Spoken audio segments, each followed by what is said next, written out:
Alright, so this is Palawan State University's hostel.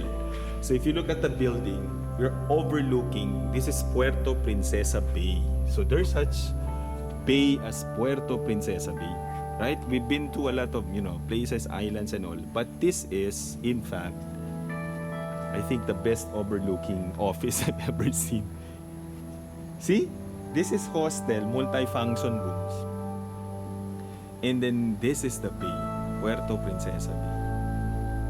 So perfection, right? So according to Dr. Janet Oab, so if there are conferences, small group conferences or meetings, so they have it here.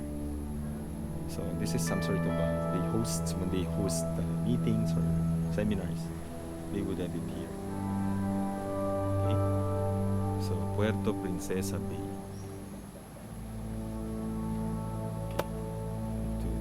Zoom in.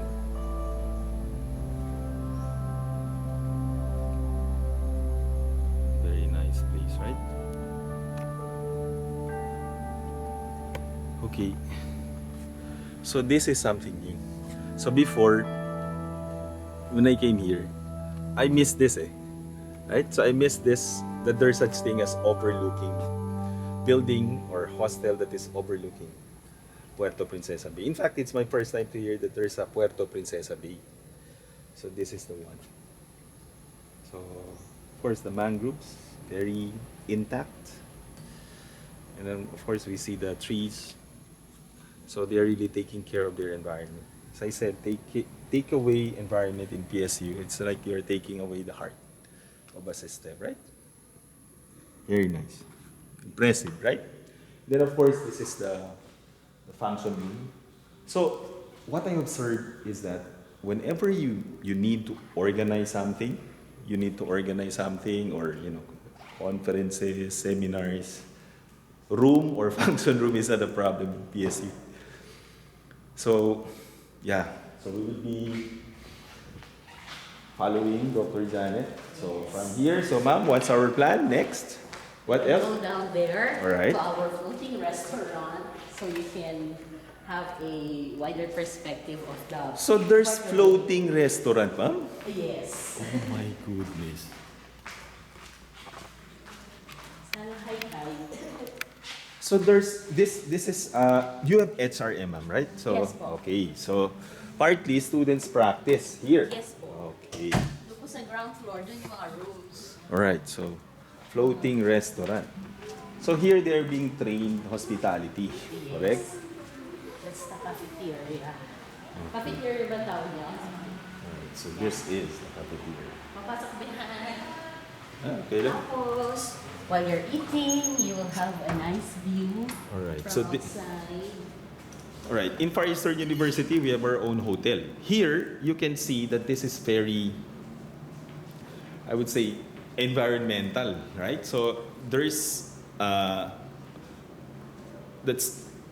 we have the bay, and then there's a cafeteria where students are actually practicing their skills, and there is what's the other one, ma'am? There is a floating Restaurant. there's a floating restaurant where students also are required. Is that a requirement, ma'am? That they will be Yes. serving, practicing.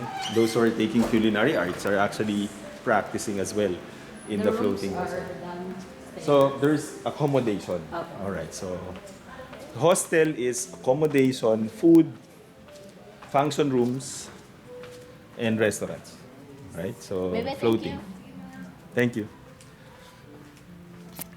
Thank you. Okay. So COE, ma'am, the HRM. So you already reached COE. Hindi pa. Okay, Applying so- pa lang. Parang alright. nasa... So these things, this passes through your office. Yes po. Alright. So you know whenever I ask you questions, you know whether. So we are going COE, no? With this Sana. facilities, no? What about faculty in HRM? They are MA, right? Yes, some of them are also PhD. PhD holders. Very good. Because that's a requirement, ma'am, right? Okay. All right. So this is the floating restaurant. So we're going to the floating restaurant. Sana makita. Or we will just have to zoom in, zoom out lang. That's the Marine Lab, sir. Okay, so there's Marine Lab. Medyo madumi nga lang. It's okay, no problem. Saan ba yung floating restaurant? Ayun. Alright.